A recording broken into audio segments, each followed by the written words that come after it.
Mr. Speaker, as I often like to do when we stand in this House and have a dialogue and debate amongst each other about issues of crime and safety in our country, I'd like to start with what I think is a bridging set of statements that we all believe in. I think that every member in this House believes in and wants to create policy that keeps our communities safe.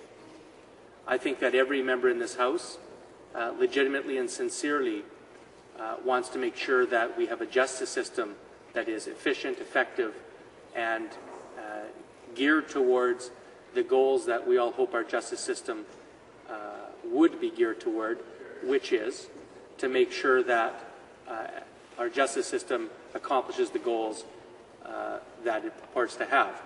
And that goal would be, I think, twofold when we combine effective public policy on crime and an effective justice system.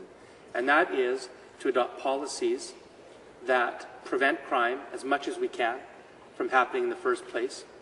And second, once crime is committed, to do everything we can to ensure that that person committing the crime does not commit that crime again. Now, I had the honour of being our party's public safety critic in the last Parliament and spent a good part of almost 2 years examining in detail the situation in our correction system. I had the distinct, I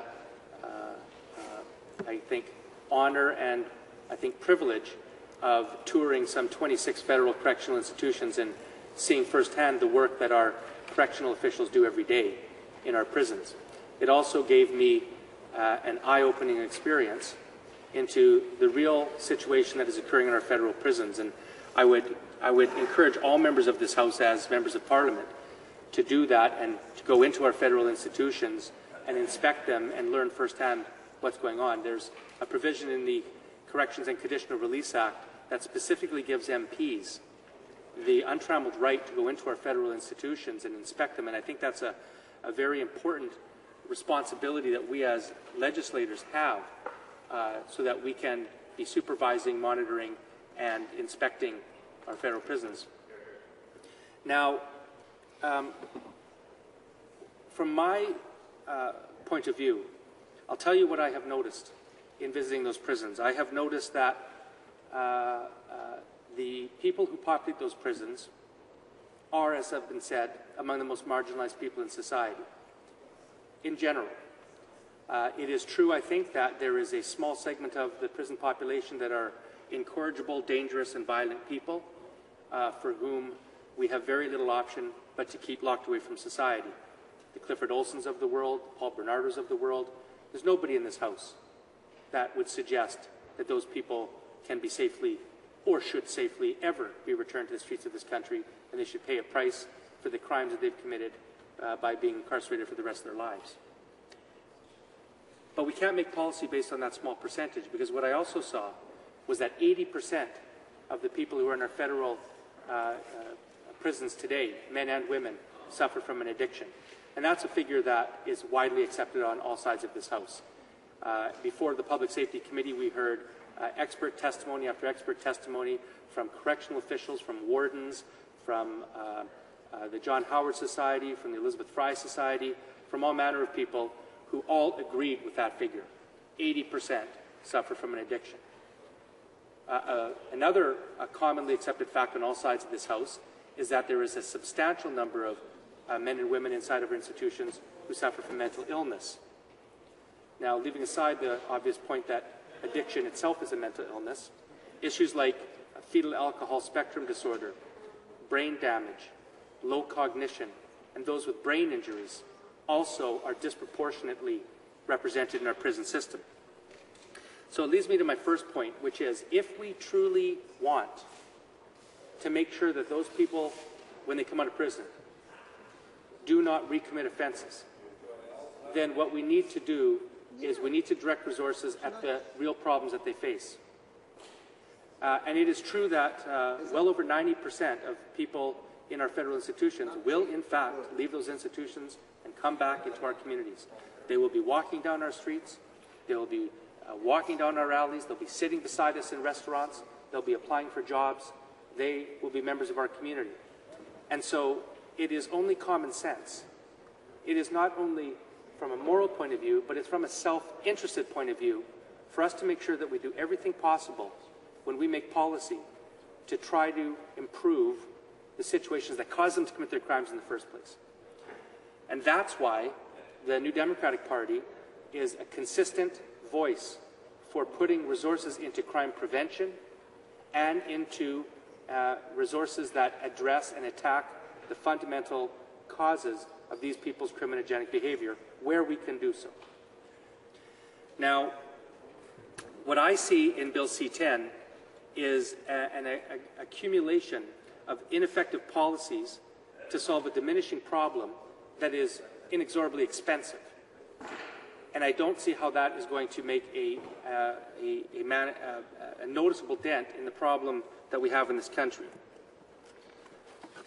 You know, at the Public Safety Committee, we asked a person from the United States who's a member of a group called Right on Crime to come appear before our committee and tell us the experience in the United States. And the person that came up was the original appointee of Ronald Reagan as the original Drug Enforcement Agency Tsar. He also was the chief architect of the tough on crime policy that has been pursued by the United States over the last 2 decades. And what he came to tell us was remarkable. He came to tell us that the policies of toughening up sentences and incarcerating more people in the United States by pursuing policies like mandatory minimums, lengthening sentences, taking away discretion from judges, reducing sentencing options for judges, has resulted in poor outcomes. What he said was that it threatened to bankrupt the treasuries of every state that these policies have been pursued in, and they have made no noticeable dent in the crime rate. So after spending billions and billions and billions of dollars and locking up hundreds of thousands and hundreds of thousands of citizens, the net result was that they were nearing bankruptcy and their crime rate was unaffected.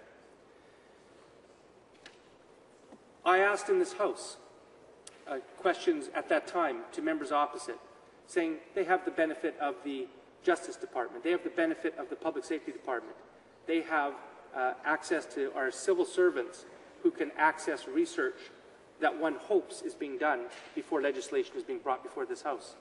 And I asked them to tell me one jurisdiction in the world, anywhere, a state, a government, a province, anywhere on this planet, where these policies that the government seeks to put into law have resulted in safer communities with lower crime rates. I received the answer, there are none. There are no countries that could be mentioned.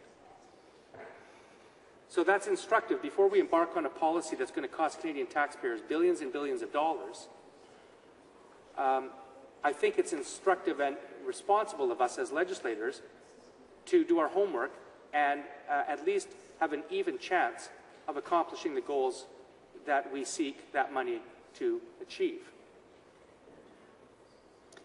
Now, you know, crime is not an issue that is restricted to Canada. Every society in the world is grappling with this.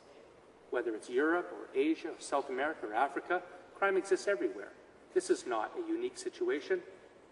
And we have examples all over the world of different approaches to dealing with crime.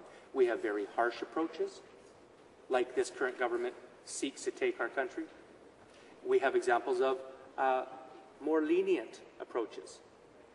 And surely there is a wealth of information in this world that we can glean from and craft best policies to make sure that we accomplish the goals that Canadians want us to accomplish. And that is this, to make sure that we prevent crime as much as we can and to reduce the probability or possibility that someone will commit crime a second time once done.